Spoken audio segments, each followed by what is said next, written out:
but then I still had to figure out like that chicken and the egg of how do you get more editors faster. And then the platform then goes, no, sorry, we're not going to show it to anybody because that's considered hate speech. A lot of videographers are, they want us to sign NDAs and, don't talk to our clients and yada, yada, yada. And it's like, it's not hard to figure out who you're editing for. What are some of the key things that you've seen inside your business that you would recommend for other people to engage with that's not, I guess, too costly, but has consistent growth, and why?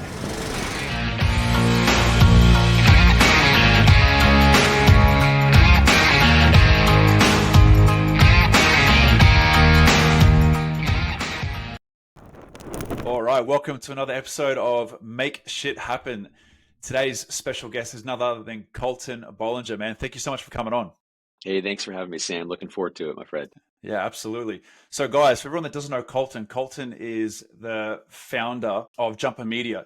Jumper Media was founded about 10 years ago. They have worked with big brands such as Lamborghini, Porsche, Tiesto, and Yelp, just to name a few. They've created thousands of unique videos online and worked with over 380 clients. And one of the things that really captivated me around what Colton and his team does is how affordable they make video editing and social media growth for everyone from small businesses to large corporations. So I really wanted to get Colton on today to deep dive into, some content strategy and around how you should be incorporating that into your business. So Colton, why don't we start with, for people that don't really know you or know much about Jumper Media, how would you summarize your services and what you do and how you help clients? Yeah, well, since day one, we've always liked to say that we help businesses tell their story. And I think everything we do kind of still encompasses that mission statement. We started with Instagram growth and social media management about 10 years ago, and that has evolved into a lot of different services. But we're still our main product is Instagram growth, and then now we do a lot of local SEO, like basically local business, any service that is providing a local Google result when you Google it. Like, so if it's a coffee shop, restaurant, plastic surgeon, dentist. So we've really ventured into that lately. And then obviously the video editing, right? So we try to help any local business or SMB has always been our kind of core clientele. And now with the Instagram growth, we're launching into a little bit more of the medium-sized businesses like June Shine and some other CPG brands that are pretty good size. So that's what we're trying to go into. And the video editing has just been a blast to get involved with. It was an internal tool that turned into a product that we've been able to offer and partner with a lot of amazing creatives that inspire me. I think as I see the video and edits come through, it's just awesome to be able to be a part of that creation process with so many cool brands and awesome creators like yourself. Yeah, 100%. And I think there's such a massive shift now towards the creator or attention economy now more than ever, especially online with YouTube, Instagram, Snapchat, TikTok, all of those platforms. Everyone is creating content now more than ever. And I know for myself, especially over the past 12 months, the amount of content that I want to be putting out versus actually putting out is on a scale of say 10 to 1. And I've used you guys for my last podcast episode with Logan, and just the seamless ease of incorporating you guys into the business has been fantastic for me to take that off my hands and to be able to just plug you guys into what I do. Where most of your clients that you have on board, what kind of industries would you say they're a part of? So, I mean, the general social media like Instagram growth is probably our biggest client base. So we have about 1,200 clients that we grow the Instagram pages for across the board. The majority are going to be, just SMBs. It's a variety of industries. I don't think there's any like one leader. You've got real estate agents, you've got restaurants, you've got mortgage companies, you've got CPG brands. There are a lot of CPG brands of like different products, like chips, drinks, like everything you walk into the grocery market and see. A lot of those new pop-up and snacks are very popular. Yeah. They all want to build their audience. And then the or for video editing, obviously, I think, 99% of our clients are videographers and cinematographers, which, we've had some businesses come to us too. I think that's been an interesting, effect of, a lot of videographers are, they want us to sign NDAs and, don't talk to our clients and yada, yada, yada. And it's like, it's not hard to figure out who you're editing for, right? But I Yeah. think the funny thing is, even if that client were to come out and like see our, like, there's someone who reached out to us because we posted an edit we did on our social channels. And they're like, take it down right now, like, I don't want my client to see it. And I just called them and I was like, man, what do you think is going to happen if your client comes across our post on social media, right? The $20 an hour for video editing, okay, it's cheaper than what you're charging them. Awesome. So they're going to come into me, and like, it's not in my best interest to sell them video, or like to allow them on the platform to start editing, right? And cut you out for one, but also I think the other aspect that creators don't realize is the value that they hold with the creation process and that whole editing process themselves, right? Like, any business doesn't just come in and have the ability to take the raw footage and then communicate that to the editor of how they want it edited, right? Part of it's directing, with our editors, right? Like the brief, and even though it takes 5 to 10 minutes, it's still a knowledge set and ability to communicate what you really want as that final outcome to the editors effectively, right? And without a ton of revisions, right? It gets how concise, how knowledgeable you are about the footage, and just organizing it for them. So I think that's something where that's why we don't have businesses and I don't market to businesses, because business owner just doesn't get it, right? And as you know, it's like there's a process to developing the content, cutting it up, having the right hooks, especially with short form now, how important that is. I mean, I watched the episode with Logan; it was awesome, and I was actually on a call with him, like a week before the episode came out. I saw the edit come through. I was like, oh shit! So it was cool. It was cool to see kind of a recap of it again. And but yeah, I mean, it's so important having the right hooks and having that creative mindset in the edit process as well, right? So I think it's just been a real journey. Even myself going through that and scaling this editing team from, 6 guys to 56 in the last 6 months, since we kind of launched it. It's been Wow. insane. Now that's a lot of growth. What would you say has made you grow so fast in terms of going from 6 to 56 editors? Uh, I think there's been reasons for growth and reasons for like a lot of actually stunting the growth. The first 2 months in, we were just on fire. We scaled up. We hired 20 editors to start with. So I went from 6, and I kind of ate the cost of just hiring 14 more editors full time, because 6 kind of kept my team busy. Um, Trained them, vetted them. We interview about 60 editors for every one that we hire. So it's a process, right? I'm a big believer that the portfolios and example videos that you see on Fiverr and Upwork and a lot of these freelancer websites, they're misleading in a lot of ways. But the biggest reason why they're so misleading is a lot of them are the portfolio pieces of like you and I and their clients they already work for, right? So Yeah. the the first edit comes in usually from an editor you hire, and that edit is, dog shit for my lack of better words. And then you have to go through and decide, okay, well, my deadline is Friday. I already hired this guy, sent her the raw footage, waited for 3 days or whatever it was. Do I just work with this or do I go through the process again? And most of us are like, oh, I'll just work with this. So you send a bunch of notes to the editor, basically shot select for him, go through that whole process. And it ends up being, when he delivers it, it's kind of more your edit than his, right? Yeah. So he takes that piece and puts it in his portfolio.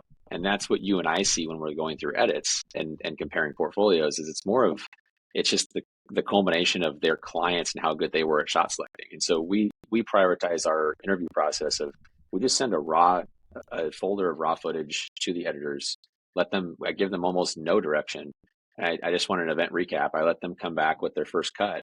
Um, and I just want to see what they come up with and shot select themselves, because a big part of our efficiency in this platform is having editors that have the ability to shot select themselves and save the time of calling and going through that footage and trying to get everything organized in a way for the editor not to screw up, versus dumping your footage to the editor and letting them save you time and actually pull the footage, similarly to how you and I would, and have that ability with the right eye to get that content quicker to you. So I would say that's a big reason why we scaled so fast is we just made sure to find the right type of editors and find those diamonds in the rough just through mass quantity and interviewing process, right? We found a really efficient way to interview quickly, and that worked really well. Then about 2 months in, we started running Facebook ads, yeah, like after month one, and we scaled from like 60 clients to I think we had 300 in the pipeline, and Wow. it was just crazy. So we were trying to hire more editors and keep that quality, and we just couldn't hire them fast enough. So about the third month, we just hit this ceiling, this glass ceiling, and broke it. And delays got too long. Everything kind of went to crap. And I think we started having some negative feedback. And it was just how do we keep the pieces together? How do we hold on to our core group of editors and take care of the clients that are unhappy? But then I still had to figure out like that chicken and the egg of how do you get more editors faster, because I thought we were hiring fast enough and I just didn't expect the demand. I ran a lot of Facebook ads with a lot of clients over the last 10 years, and I think that it's a weird market fit, as you said, right? Like a lot of editors are overpriced, right? It's hard to find a quality editor and it takes time. And I think for a lot of creators, as you get busier, as you said, you want to create 10 times more content than you're actually able to put out. It becomes this race of, well, how do you find enough editing power and people you trust? And a lot of times you interview a person, you work with them, and they're part time, and then they're busy with other people, other clients. Then you got to find another one, and that repetitional cycle kind of keeps happening and happening, right? And we wanted to create this process and service where you don't have to worry about finding more. It's like you just put more content, and the vetted trust editors are there as you need. So once we found out how to get that chicken and the egg and start hiring more editors and vetting them faster, that was kind of the solution that we came up with last month. And so we just turned everything back on about 4 weeks ago. And so we're back up on the scaling train. So we hired another 20 editors. So it took us from like 27 to about, well, I guess we had about 30, 35 or so before. So now we're at 56. So we had another 20 editors, and now we're adding about 3 to 5 per week. Um, Wow. but we're essentially found a great way to reach videographers and editors in other countries and bring them into our funnel and start interviewing them. So that was the disconnect, is like, how do you, the typical job hunting boards and Fiverr and that stuff, you're not reaching a lot of the local talent, and we knew that. So once we tapped into some of those um, local infrastructures and got more of the word out in a unique way, we started getting a lot more leads, and we were able to fill that void of the lack of editors. And now it's just kind of balancing and keeping up quality. I think over the last month we've seen, still a lot of things to improve on, but it's just been so crazy with the demand for this, and it's easy to screw up though, right? So like that setback for hitting and not having enough editors, you put a bad taste in a lot of people's mouths, and then you got to kind of regain their trust again, right? Like editing's a very close to heart thing. I think for any of us, it's a personal branding mechanism, right? Like everything that goes out is a piece of you, especially for personal brands or people who are putting out a lot of content like yourself, and you're cutting those reels up, the short form content. There's a certain vibe and feel you want your videos to have, and when you have an editor, it doesn't get that. It slows your processes down. It's stuff you don't want to put out, waste time, money. So it's important for us to be able to have editors that uphold that and don't distrust people, because when they get something that isn't up to their par, they're quick to just not trust you anymore. So Yeah. I think we've seen it takes about anywhere from 3 to 4 edits that are successful and the client is happy with, for them to fully kind of trust you with their projects. And then after about 7 or 8, they can have an edit that's a little bit below par, and they can work with the editor uh, and kind of work with you. But I think up until like 7 or 8 edits with a new partner, we're still kind of earning that trust, very much so. Yeah. Like I think for me, like with all the podcasting and some of the other stuff that I do inside of my business, two most important things that I care about the most. One is obviously creating and scripting great content and interviews with people like yourself. And then the second thing is having exceptional edits. And for a lot of people out there, they might have the first thing down pat, but in terms of having exceptional edits, if I was someone starting off in a business, like let's say I have a podcast like this, and I'm looking to create a few short form, few short form contents, long form. What makes a great editor? Like if I'm starting off, what do I need to look for in terms of if I'm hiring an editor? What would you say stipulates a great editor? So my recommendation for hiring an editor is exactly how we have found out just testing through scale is I give them little to no direction. I send them a bunch of raw footage from an event or a certain type of, whatever I'm filming, or it could be a real estate house video or raw footage from that. Could be your podcast stuff, right? And send them an example of the video you like and just be like, hey, I don't want to see what you come up with, right? And that's usually the best way to test and get a real feedback because you get to see a few things. You get to see their shot selection ability naturally. You get to see how well they can manipulate their style to match what you like. And you get to see their time frame and their working speed, right? How long they're going to deliver it to you. And we pay them too, right? We pay them for the 5 hours they work on it. Typically it's about a 5 hour test project. So it's 50 to $100 depending on what you're paying, right? Like I mean, it's ranges from that for a good test. And then, you do that with, I mean, you don't have to do 60 of them, but maybe do like 5 or 10, right? Like figure you're going to spend 400 to $1,000 on that first few weeks of testing editors before you find a good one. And I would just repeat that as that one gets busy. But I mean, ideally, that's the best way to test is just through proof in the pudding. And I think the best way is with your own footage because that lets you know they understand how to work with it. They're comfortable with it and they can cull through it quickly. Versus like just going off our portfolios or example edits. That's where I think like people make mistakes because as we discussed before, like those edits that they're showing you aren't always just how they perform or how they can shot select themselves. Yeah. No, definitely. I think that that's some great inside knowledge right there. So, guys, if you're listening, take note to that. In terms of social media growth, I know you guys do the editing side, but you also focus on social media growth in terms of, you got your Queen Bee method. We were discussing something else earlier, but you got that. And then you have obviously your social media handlers that look after accounts, which we were also talking about.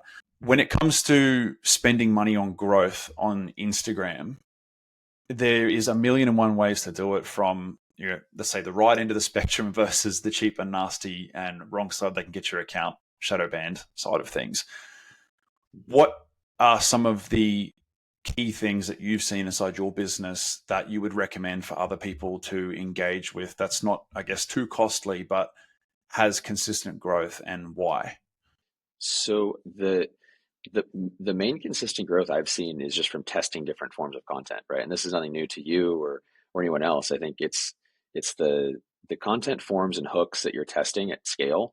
It's hard for most people to think about this or to spend the time organizing it, but I mean, we're all creating content and posting it, and I think our clientele, to give you like a kind of an insight, is I would say about 25% of our clients, 25 to 30% have already found a content form and hook form and editing form that trends from time to time, right? They found a little bit of virality where they come to us and they're like, hey, I want to add some gasoline to the fire and let's have that snowball effect and grow it more.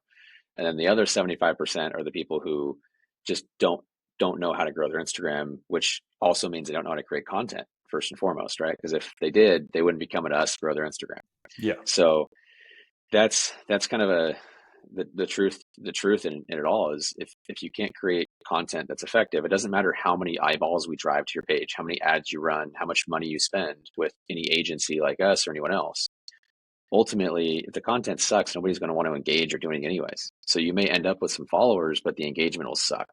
And that's also like not something you can blame on an agency you work with or a content creator you work with or I guess third party services a lot of time. It's or Facebook ads, right? It's your content and how well people are responding to it to your target niche. So my recommendation is just to test more, get more creative and just have fun with it, right? Like it's going to take time. It's going to take a spreadsheet to organize that shit because that's what you need to do. I have seen enough clients come through my door that have the same spreadsheet almost to a T with never talking to each other. Just a list of like 20 or 30 creatives, and then they take that and they test different copy. It's really crazy how similar the natural content refinement process is for almost every client or coach or person who has just been testing on their own and found their navigated through those waters themselves. When I go through and I ask them to see their spreadsheets and stuff and how they manage their content testing, it's always like the same format. It's very similar, right? And it's just they're always testing 10 or 20 different variations and they're editing on CapCut, whatever it may be, like easy little things. But that's why they're getting the extra 10 or 20,000 views once a month. That's why they slowly made, progression. And that's where I think we all fail, right? It's you can do that without paying anyone anything. It's just getting a little more organized and putting the time in to test those variations. And there's so much material out there and example and so many examples of people who are creating content that is working in your industry. Don't reinvent the wheel. Just, put like a pneumatic tire on it and make it a little smoother, right? Take what's working and refine it with your own taste, your own swing on things, and then test. That would be my main recommendation for everybody. Yeah, I think like what's worked really well for me in terms of gathering research without having to spend hours on hours trying to find what's working and what's not is I will use Google Trends just to see what's going on in terms of word sense, in terms of my industry. So if I go on Google Trends and I type in podcasting, then I'll get up and see what all the trends are. The other thing that I do is like a lot of people do this, but I'll type in the first word of whatever it is that I'm wanting to talk about in the YouTube search bar, and that'll come up with, the most searched for top 10 things with that particular word that you type in. So if you type Right. in, say, Trump in YouTube and don't press enter, it'll come up with 10 keywords that come along with Trump, which means that's normally the top 10 things that are being searched in regards to Trump, which has Mm-hmm. just been a little thing that's helped me a lot. But I think one of the biggest things that I've struggled with is posting at scale and creating content at scale. It's a hard thing to do, especially if you're a one-man band and you don't have, let's say, a team of 15, 20 editors behind you, because once you start doing that, it becomes very costly. And one of the things that I've looked at, and as we're speaking about, I had Logan on the podcast last week, and he was talking about one of the strategies that he implemented to take big marketers like Gregor Gallagher or Manny Koshman and take their content, rip it apart, and basically post, 5, 6 times a day across 20, 30, 50 different accounts, which then, as he kind of discussed, you only need 1% of those to go viral to then start creating a bit of a snowball effect. Because when you're posting that much volume and it's up to a certain level of quality, one of those has to kick off at some point. So I know you offer what you call the beehive. Or was it the beehive? Is that right? The beehive strategy? Is that correct? Or like Yeah, it's we call it the queen bee growth. Yeah, the queen exactly. bee growth? The queen bee growth. Do you want to explain to the audience how that works? Because I've been looking into that for the past 3-4 weeks, and it just blows my mind around how all that structure works and just the amount of manpower behind something like that. And a lot of people probably aren't even aware of how this method even works or have even heard of it before. Yeah, so essentially I mean, how Logan's doing things, it's kind of similar to that. We just do it a little bit bigger scale, and we're not really doing the posting or distribution of content necessarily.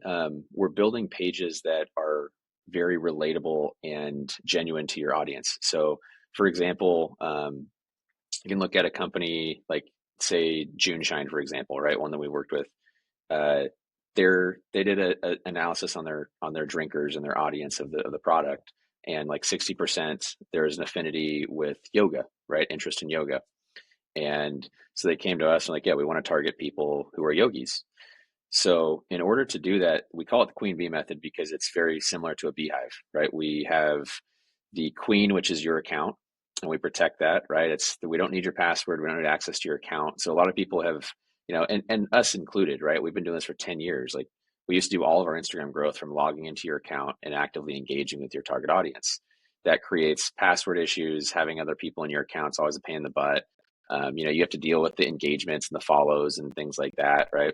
I don't So really want people reading it's my personal messages either. the DMs are a funny one too. Yeah, Yeah. people are. I mean, fair enough, right? Um, the it's a whole nother can of worms, but yeah, we so now we don't need any of your passwords or any access to accounts. What we do is we actually build about 100 accounts that are specific to your industry and audience.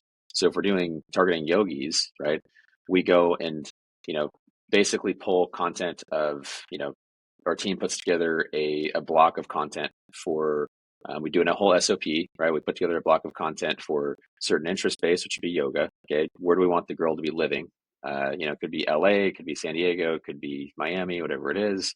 And then we grab, some AI generated like profile pictures. We manipulate it. Sometimes we'll take a random picture from some random girl in Minnesota, put it through an AI, change it a little bit, and then that's kind of the profile picture to you know act and look like a real girl, right? I would look at it kind of like a fishing lure, like the best looking fishing lure you can put in the water. You're reeling it in, and it's swimming and looking like a real fish. And our goal is to catch a big fish and bring it back in the boat, right? So same kind of concept. These are all what we call the worker bee pages. And just like the beehive, those worker bees go out, they grab the pollen, it sticks to their legs, they fly it back to the hive, and they make the honey. uh, these pages we build, they are actively going out targeting the followers of your target audience. So if we're going after yogis, we're looking at the followers of Aloe. We're looking at the followers of any yoga brand, right? Like Yoga Sixes, any Pilates studios. Like you can kind of get creative with it, but other yoga instructors, right? Who's following other yoga instructors? If they're following all these pages, they're typically invested to some degree in yoga, and that's how we segment the audience. So then you have a girl who the pages that we built, right? They follow one of these yogis, and the yogi is going to get a follow from that page on her push notification. Look at the page, be like, okay, she's into yoga too. She lives in LA like me. Okay, awesome. I'll follow her back. And once that follow happens, our system then sends a direct message to that yogi that we engaged with, and it'll be like, hey, great to connect with another yoga enthusiast. Looks like we both live in LA. I just started helping out June Shine with some social stuff. Please give him a follow. It'd mean the world. Like it helped me out a ton. And so we do a little ask, a polite DM, and that actually drives about 20 to 25% conversions to a follow for June Shine. So it's really a numbers game. We've scaled this out to a pretty good extent now. We're working with about 750 clients just on that service, from all different ranges and sizes and industries. But it's everything's custom built for the client industry. So that's the key thing here. Is it takes us 30 days to set up all these accounts, and that's, we did a holiday sale, and we're backed up to like 45 or 50 days right now, just because we are. It's so backed up with 350 new closes. So it definitely takes time. And the reason why it works is because we spend that time though, right? Is building these pages by hand and getting that content and organizing it, so that these pages are, legitimate and real feeling and genuine, to engage with your target audience and get that follow back. I'm sure we've all gotten followed by like spammy, like OnlyFans shit, or like weird accounts that just send you a random direct message, and that's why those don't work anymore. We're also trained, right? So we put together this program about 2 years ago in building out this infrastructure, very much focused on. We know that the capabilities of having that many accounts and the reach, like you said, but there still needs to be a genuineness level to it, and that takes time to put together and put it together in a cohesive way to where it does feel genuine. And that's what I think that's what I'm enjoying a lot. Is it's getting better and better every day, right? So every week we do this, and every account we build out, every client we take on, we're finding and innovating new ways to make these accounts more genuine and engaging in more genuine ways. Yeah, it's pretty fascinating how much work goes into a strategy like that. Like it must take a lot of time, but in sense of growth from a strategy like that, what kind of growth have your clients seen from the Queen Bee method? We've got like packages ranging from 1,000 followers a month to 10,000 followers a month. Um, we have custom packages that are higher than that, right? It just depends on budget and what they want to put into this and how quickly they want to grow. But yeah, the beautiful thing is that it's very sustainable. So we're doing such low activity from these accounts that they just kind of they live, they love, and they engage, very consistently. We don't have issues maintaining all of the accounts because we're doing such low activity each day.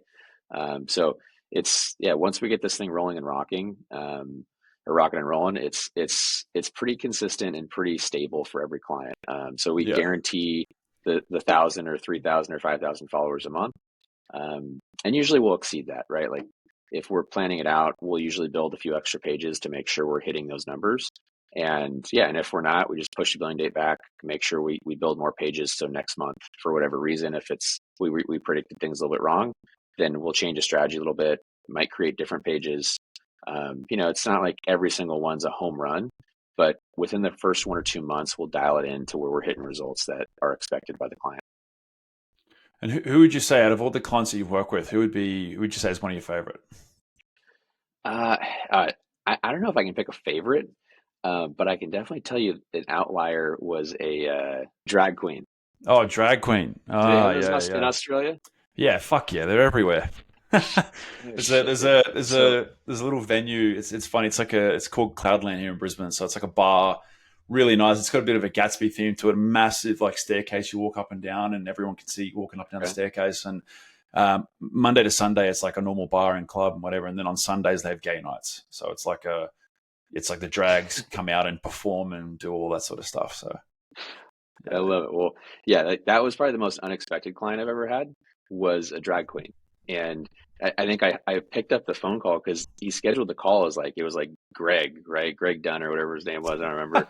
And it's like pick up the call, you're like, he's like, hey, how you doing? I was like, good, like tell me a little about your Instagram, and I was like on my phone or something. I was coming into my house and I was just opening my computer and we're having this normal conversation. And then I open up his page and it's just like, this completely unexpected business, right? And I was like, okay, well, okay, so you do is this is you. He goes, and his voice completely changes. He's like, oh yeah, that's Daphne, like that's my stage name. And I was so caught off guard. So that was a new one.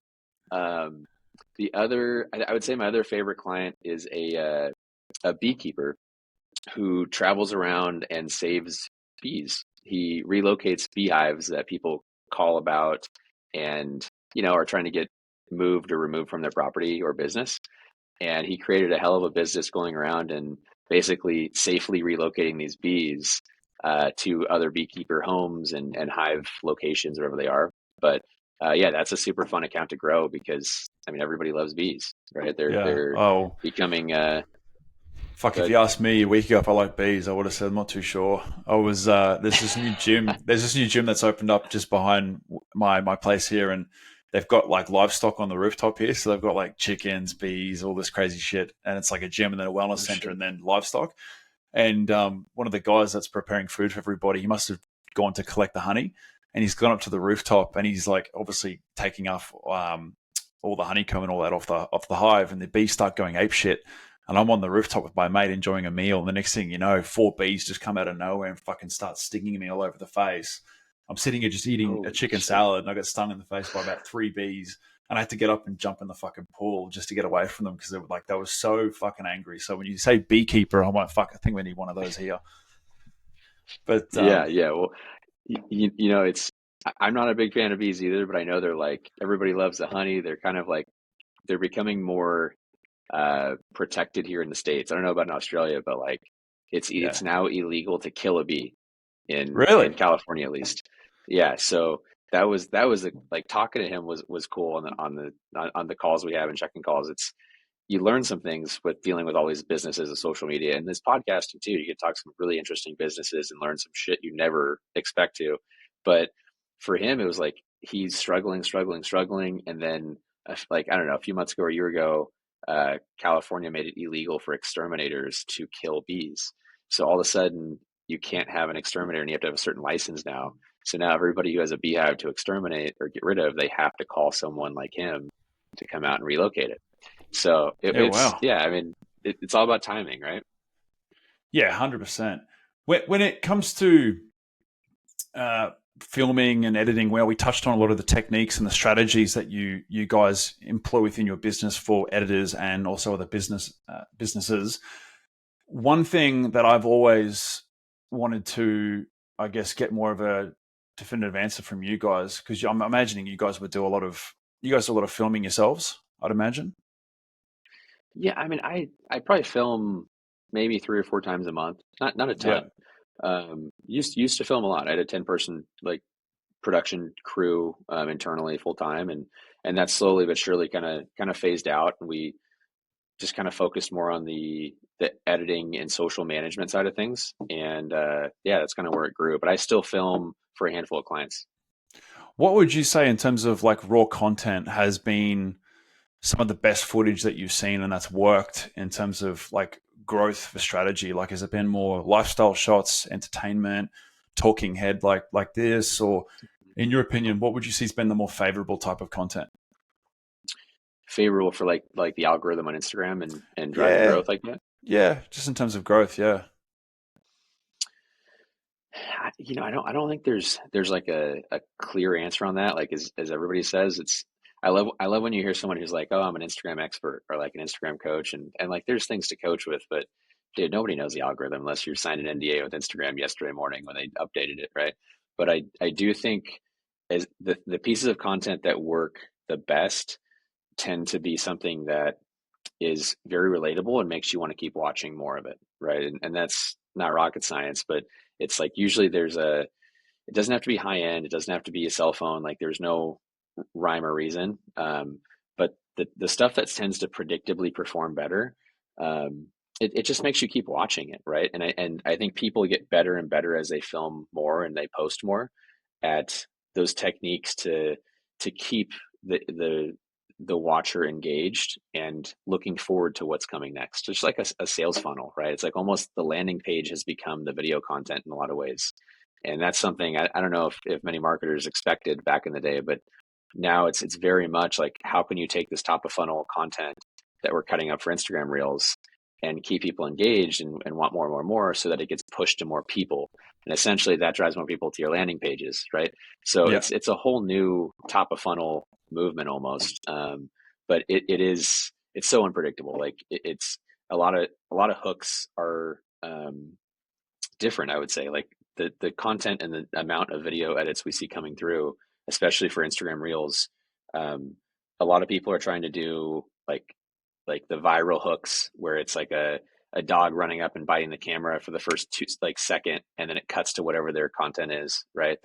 That's pretty popular. I mean, I would say trending songs. A lot of people are still on this trending song game where they think if they add this specific song from Instagram and they make us download the song from Instagram and do that. hmm. Like I see what the editors deal with, and and I think there's a lot of things that I also see on social front where it's like that works, but it doesn't work, and like it's just I think people spend a lot of time trying to play this game, and if you Yeah, just create good content, it ends up working anyways. it's like trying to dress up it's like a pig with lipstick. Like it might look good on the Yeah, outside, but it's still a pig. Like one hundred it's percent. it's it's That's an probably the best way to put it right there. yeah, it's just a pig with lipstick. But for all the people at home that are again staying with their businesses and they're not really good at editing, what would you say? Because like for myself personally, like I have a mixture of like Riverside is what I used to record this, and it will do a lot of the Right. initial gray editing that it's just the boring stuff. Like it'll take out all the ums and the ahs and I guess the gaps in the audio. If people are at home and they're wanting to start learning how to edit themselves, what software would you recommend is pretty user friendly for beginners?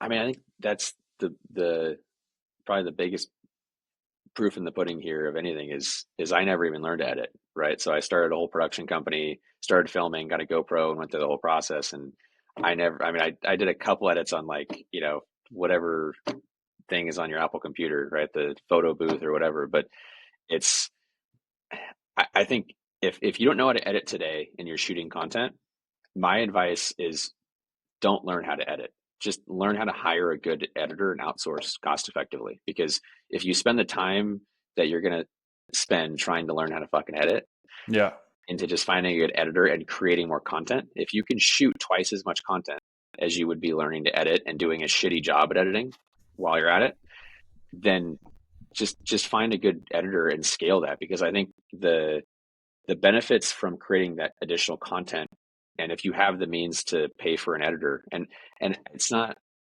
I think people, it's not that expensive. Like we charge $20 an hour, okay, and that's probably, I mean, it's a hell of a deal for the kind of quality you're getting. But you can go on Fiverr and find a guy to edit talking head reels for $4 or $5 an hour, or whatever you want to do, right? Or from Philippines and onlinejobs.ph.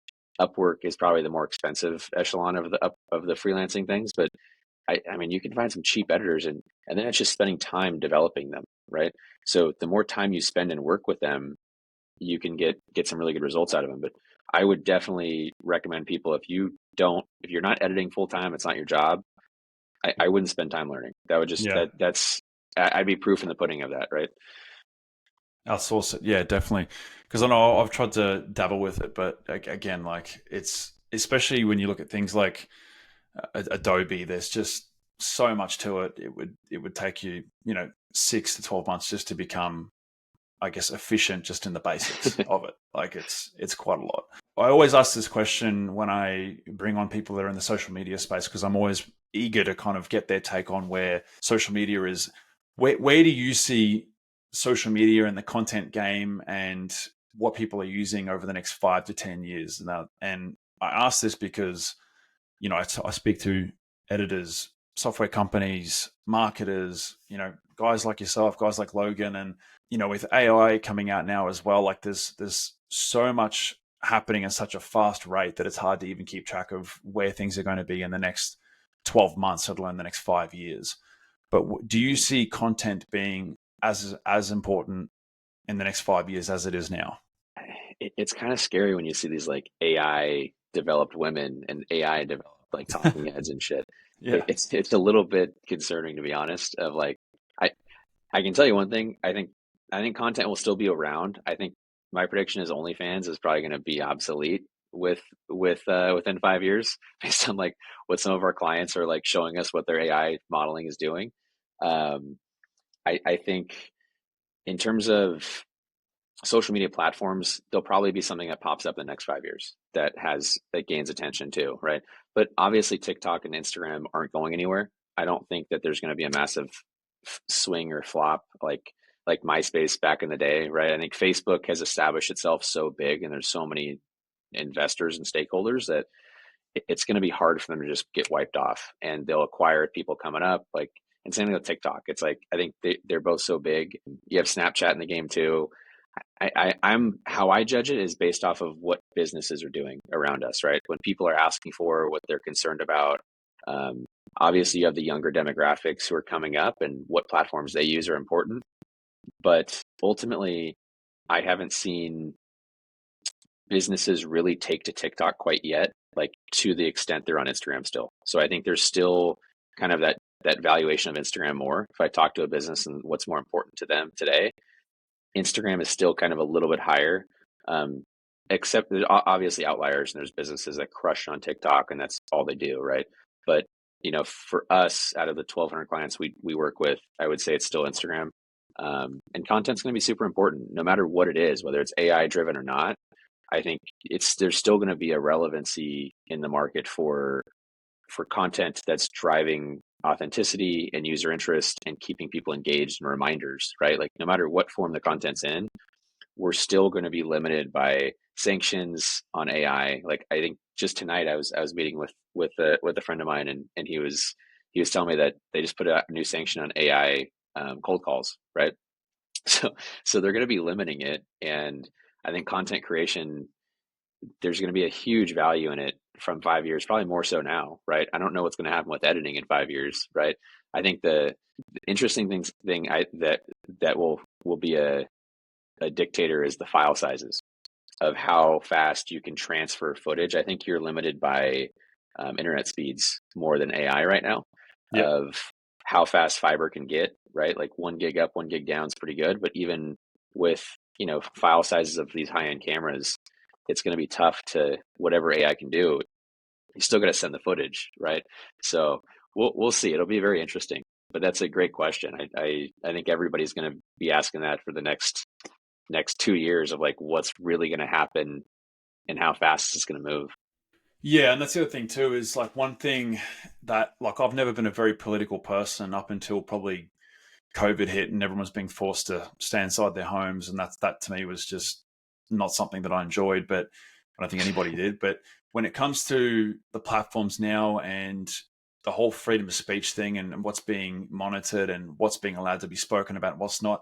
Perfect example was literally today or late last night. Mhm. Tucker Carlson released his interview with Putin, and that was shown on X, and he had it on his website. And I think there was one other platform that's considered freedom of speech, Rumble.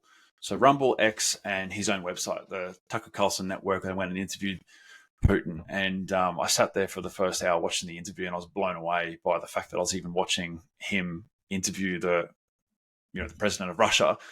But you Right. look at all the things on from Instagram to TikTok to Facebook. Like I had one of Tate's videographers on Yaxo about 4 or 5 months ago, and I consider him, in terms of an FPV drone pilot and the editing skills that he has, equipped with how he films, I consider him one of the best in terms of what he's doing. And just because I had his name associated with Tate, the episode was instantly shadow banned on TikTok and on Instagram just for mentioning the name Tate. Not Andrew, but just No Tate. Just way. even in the way it was shadow banned, like instantly. Like my video was up for 24 hours, and Crazy. I had 0 views, and I'm like, that's 100% shadow ban. I'm like, I normally get 700 to 800 views within the first 5 to 10 minutes, easy, and within 24 hours I had none. And that to me it's very concerning, because when we spend all this time filming this content, getting people on board, doing the interviews, and paying for the edits, and then going and scheduling the content and making sure it's keyword optimized and all this other stuff that we do, and then the platform then goes, no, sorry, we're not going to show it to anybody because that's considered hate speech, or it doesn't align with Mm-hmm. the current political agenda in the world. It's it is very concerning for guys like myself when I want to have all these interesting guests on, but when it's politically considered incorrect or hate speech, it's instantly not going to get shown to the right people. It even happened with guys like um, London Real, Brian Rose, when he had on David Icke, who's the considered conspiracy theorist, when he talks about all the 9/11 stuff and all of this. He had a YouTube channel for 3 years, and he was like, I think he was top 10 biggest YouTube channel, number one podcast/interviewer on YouTube for about 12 months. And his whole channel just banned overnight, gone. Just everything just What? cancelled, just because he had David Icke on his channel, completely gone within 24 hours. And Jeez. he went and fought it. I even think he went to court over it. And he ended up having to create his own freedom of speech platform where he was hosting all these future episodes now. And it's a little bit disheartening because, I'm starting to build up a lot of my different channels, especially the YouTube channel. But because of the nature of what I do, when I go and interview people, I have to consider things like this, because if I'm building up a YouTube channel and then I have an episode with, let's say I get Tucker Carlson on the next 12 to 24 months, and because of who he's interviewed, he's Mm-hmm. considered hate speech, and then I bring him on my channel, and then all of a sudden, bang, overnight, my whole channel gets cancelled.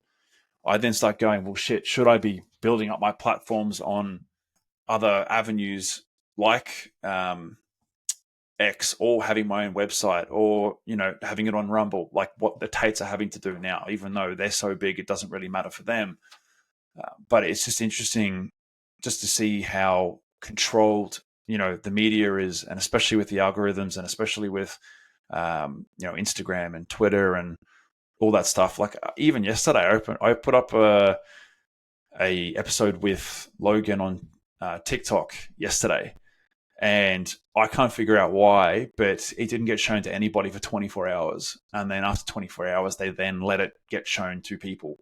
Whereas the last two edits that I put up with Logan, I had views straight away. But then on this one particular reel, it wasn't shown to anybody for 24 hours, which was just, it blew my mind. So yeah, it's a bit of a, when it comes to the content creation side of things and the platforms that you choose to put it on, it's quite scary when you think about how much control, overnight your entire platform can be decentralized and you can be taken off straight away. I mean, I think that's the struggle with millions of people doing what you're doing, right? Like everybody's in this state of constant excitement, but also fear and concern with what's going to happen when they post the content, right? I mean, because really it's at the control of Instagram or TikTok of how they want to handle it. Um, but we just gotta roll with the blows and play within their realm. It's funny if you look at the Instagram searches and in SEO and things like that. It's almost like a maze and where the mice running around, and it's just a giant test for Instagram and Facebook and TikTok, right? They put up a new wall and they see how we react. They move the cheese somewhere else, or they change the algorithm benefits and weights, and then you can just watch all of the coaches and SEO and blog articles and everything go right about that, and they move a wall over here. It is experimenting on how human behavior. They're learning so much. I mean, what other back in the day, like where could you get this much user information about Oh, behavior and interests and what they're doing? I mean, it's crazy. So they have their interests are, I think, aligned with more things than just like how many views their videos get in the bigger macro picture, right?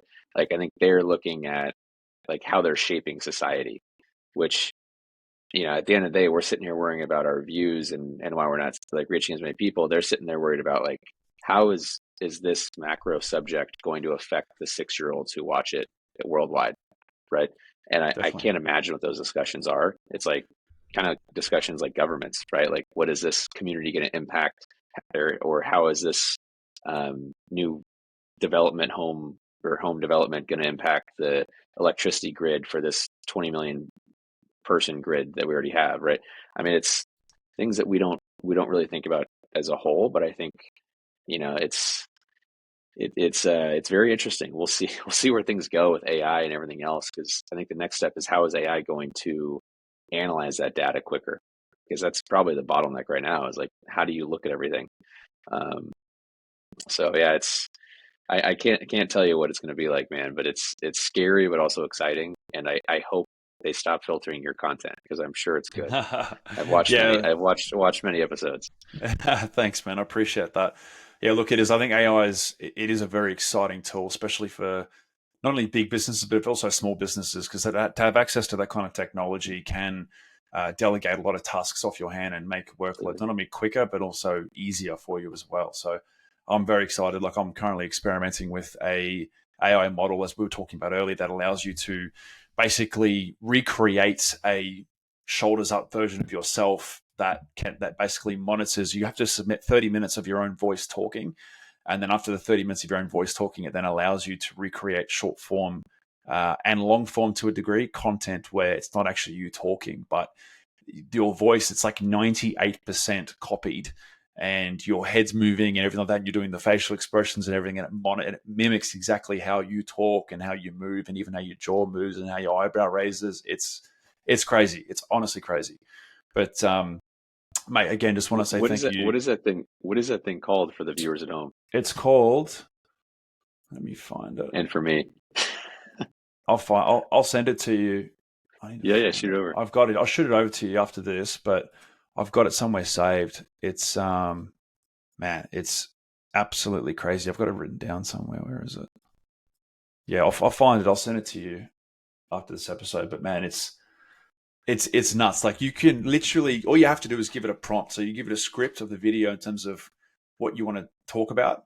You can give it a prompt, say, create a 20-second short form clip of the top 10 best practices when filming a podcast, and hit enter. And then it'll create the script for you. Or you can use ChatGPT to create the script. And then you copy and paste the script, and then you put it into the software. Once it's copied your face and your talking patterns, and your voice and your tonality, and then it'll basically recreate the video based off that script. So it's not actually you in the video; it's just an AI version of you talking. This is what's going to be scary, right? It's like what's real, what's not, and then I mean, there's so much content out there already that we can't consume. Like, what's going to happen when the people are just auto creating content, and how is that going to devalue, or how do you filter that shit? I think that's what's going to be the problem. Is like you have this. I think the overarching thing here that I think about is we've been trained as, I guess, marketers and social media users, more and more content, spend more time filming, like push more out, it helps, right? But I think we're going to have a problem very soon where there's too much content being pushed out and people have less and less time to consume. And more is being automatically created, right? More blogs, more videos. So what's the next step of that, right? Like what's the next adjustment? And that'll be interesting because AI is it's helping a ton, and I think that's going to be something where you're like, as a creator, like I just do podcasts and talk and not have to work and do this, right? But ultimately, there's going to have to be a stopping point to that for people to want to consume it, because when everybody knows it's all AI content, everyone's going to be like, Well, okay, I well, like what's know next? I know YouTube now has a section when you're uploading videos where you have to disclose if it's AI generated content, because it'll then affect the algorithm based off whether or not it is. And if you lie about it, and then the software picks up that it is in fact, it'll shadow ban the content. So yeah, it's pushing people to be more genuine, ingenuous in terms of being honest about how the content's created. But the scary thing about that is there was a company about 2 weeks ago or a month ago that their head competition had used, I don't know if it was this particular software, but it was some sort of AI software where they mimicked the head of the board in a conversation talking about a particular topic that had to do with the company, and basically saying it was more or less saying that the industry they were in was going to suffer, and it had stockholders and shareholders basically sell their portion of the company overnight, and the company lost, I think it was about 20 to 25% of their um, valuation overnight, because their competition had put up a fake AI generated video about their company and the industry. And literally overnight, they overtook them because of this piece of content. So, I mean, look, I'm sure there'll be legal What are the, ramifications for that, but yeah, it's yeah, like shit. that's the world we're living in now. People are recreating content to basically fuck with their competition. I mean, or fuck with your girlfriend or boyfriend Yeah, or yeah, whatever. yeah. Like, You what's could do real? What's whatever. what's Yeah, not? yeah, You hundred know? I percent. mean, god Yeah, damn. if your Yeah, that's girlfriend that's breaks crazy. breaks your heart and moves on to someone else, you can turn around and make a video pretending to be her and Send get it. fame. There, there was one thing I forgot to say is I think the when we're talking about the platform and video editing, right? The I think the one big thing I've seen everybody get a lot of benefit from is the ability to simultaneously edit 5 or 10 projects at one time. And that's something with just one editor that you outsource to. That's where I think jumper creation becomes a very valuable piece for a creator who's pumping out a lot of content, is you can test and iterate faster. Yeah, So instead of having 1 or 2 projects on the pipeline for your editor that you're working with, you could have 10 to 20 all being edited within the same week, then a 2 to 4 day turnaround time yeah, that you're wow. able to optimize for, test, put up into ads, put into your socials. So it's kind of like having Logan's system at your fingertips, right? Just you have to manage the edits yourself, right? But I Yeah, think that's the biggest value that we offer that's different from just hiring your own editor and going through your typical process. yeah, definitely, man. I definitely agree with that. There's a massive benefit to having access to that kind of service. If people were wanting to look you guys up, where can they find you? I'll put Yeah, in the just description Jumper below, but Media. yeah, Yeah, yeah. Jumpermedia.co/creation. That would slash be creation. the editing platform. Yeah, I think you guys will Beautiful. enjoy taking a peek at it. And we do a whole risk-free first edit, so we don't charge you until after you approve your edit. If you don't like it, you don't pay. That's been our motto since day one. It's what I would have hoped for going through all the edits and wasted money myself. And I think that's part of the reason is we're here to earn your trust. We don't expect it, and I think that's gotten us a long ways. Through this early journey with that is everybody's been pretty traumatized with shitty editors and wasted money. And it's nice having a service where you can just throw an edit through, see how it works for you, and see how it fits with your budget, your footage, and then slowly progress from there, but with little to no risk on your end. Yeah, no, absolutely. I totally agree with that. Well, look, Colton, man, thank you so much for coming on. And mate, it's been an absolute pleasure talking to you today and going through, I guess, all the stuff that you guys have done through at Jumper Media. I've definitely used you. I think you guys are great. So, guys, if you want to go check out Jumper Media, the descriptions will be in the comment notes, the show notes of the episode. So go through there and have a look. And again, Colton, man, thank you so much for coming on. Hey, thank you so much, Sam. I appreciate it. It's been a pleasure. Cheers, guys. Absolutely.